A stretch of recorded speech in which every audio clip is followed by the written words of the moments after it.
Hepatitis जो early stage पे diagnose कर लिया जाए, ट्रीटमेंट के ज़रिए उसको ख़त्म किया जा सकता है और ये लिवर ट्रांसप्लांट, लिवर कैंसर या लिवर फेलियर की जो स्टेज है उससे बचा जा सकता है।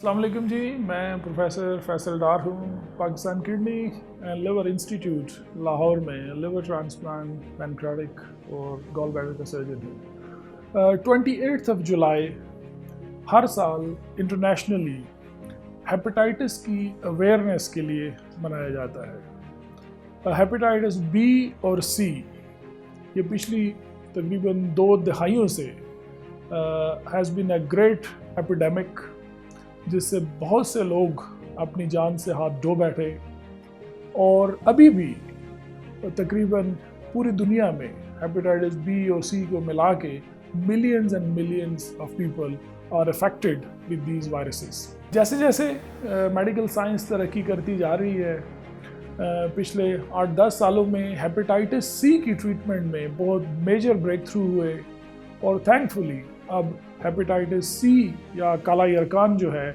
उसकी इतनी अच्छी दवाइयाँ अवेलेबल हैं जो कि हेपेटाइटिस सी को ख़त्म कर सकती हैं। तो जो मॉडर्न मेडिकेशन है हेपेटाइटिस सी या काले यरकान की, 95% ऑफ द टाइम आप हेपेटाइटिस सी को कम्प्लीटली एरेडिकेट कर सकते हैं। जो हेपेटाइटिस बी है उसकी ऑल्दो कोई एरेडिकेशन थेरेपी तो अभी तक अवेलेबल नहीं है, लेकिन थैंकफुली उसकी वैक्सीनेशन अवेलेबल है और अगर हेपेटाइटिस बी की वैक्सीनेशन करवा ली जाए वेल इन टाइम तो उससे आपकी बॉडी के अंदर कुव्वत मुदाफ़ित पैदा हो जाती है और आइंदा हेपेटाइटिस सी होने का ख़तरा जो है वो ख़त्म हो जाता है। और जिन लोगों को ऑलरेडी हेपेटाइटिस बी हो चुका है उनके लिए भी अच्छी इफ़ेक्टिव ट्रीटमेंट जो है वो मौजूद है। पाकिस्तान में हेपेटाइटिस बहुत ज़्यादा कॉमन है और हेपेटाइटिस के प्रेवलेंस के पॉइंट ऑफ व्यू से पाकिस्तान दुनिया के चंद पहले मुल्कों में आता है जहाँ पे ये बहुत ज़्यादा है। WHO का जो 2030 तक पूरी दुनिया से हेपेटाइटिस को ख़त्म करने का जो टारगेट है उसमें पाकिस्तान भी एक पार्टिसिपेंट है और पाकिस्तान की जितनी प्रोविंशियल गवर्नमेंट्स हैं वो इस पे काफ़ी ज़्यादा काम भी कर रही हैं।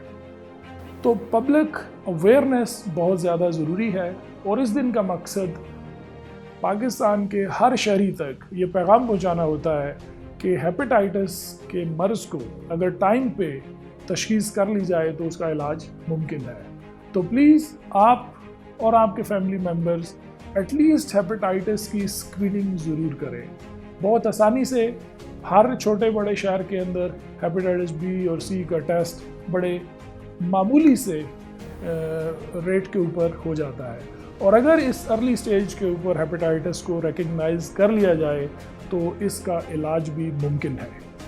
अगर हेपेटाइटिस बी या सी का इलाज वेल इन टाइम ना किया जाए तो ये आहिस्ता आहिस्ता जिगर को ख़त्म करते रहते हैं और तकरीबन 15 सालों तक जिगर परमानेंटली डैमेज होके सिकुड़ जाता है, जिसको हम लिवर सिरोसिस कहते हैं। और लिवर सिकुड़ने के बाद वापस नॉर्मल कभी भी नहीं हो सकता।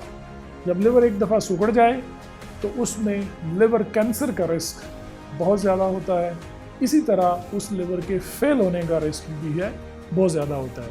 और लिवर कैंसर और लिवर फेलियर ये ऐसी 2 सीरियस स्टेजेस होती हैं कि मरीज़ की जान बचाने के लिए लिवर ट्रांसप्लांट यानी जिगर की पैबंदकारी की ज़रूरत पड़ती है।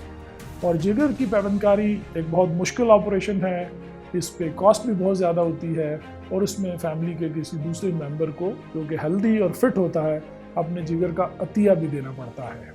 और फिर ट्रांसप्लांट के बाद ऑल्दो लोग एक नॉर्मल लाइफ पे वापस आ जाते हैं, लेकिन उनको सारी ज़िंदगी दवाइयाँ भी खानी पड़ती हैं और एक कुछ पोर्शन ऐसा होता है जिनमें ट्रांसप्लांट अनफॉर्चुनेटली सक्सेसफुल भी नहीं होता। तो एक हेपेटाइटिस जो अर्ली स्टेज पे डायग्नोज कर लिया जाए, ट्रीटमेंट के ज़रिए उसको ख़त्म किया जा सकता है और ये लिवर ट्रांसप्लांट, लिवर कैंसर या लिवर फेलियर की जो स्टेज है उससे बचा जा सकता है। तो आज के दिन की निस्बत से मेरी आपसे, आपके फैमिली मेम्बर से, आपके दोस्त अहबाब से ये गुजारिश है कि जिन जिन लोगों ने अभी तक अपना हेपेटाइटिस बी या सी का टेस्ट नहीं करवाया, काइंडली गेट योरसेल्फ टेस्टेड और अगर खुदा न खास्ता किसी का हेपेटाइटिस बी या सी का टेस्ट पॉजिटिव आता है तो प्लीज़ अपने नियरेस्ट गैस्ट्रोएंट्रोलॉजिस्ट से रब्ता करके उसका इलाज करें ताकि आपका जिगर हमेशा के लिए नॉर्मल रह सके और आप लिवर कैंसर और लिवर फेलियर जैसी सीरियस स्टेजेस से बच सकें। Keep us in your prayer. अल्लाह हाफ़िज़।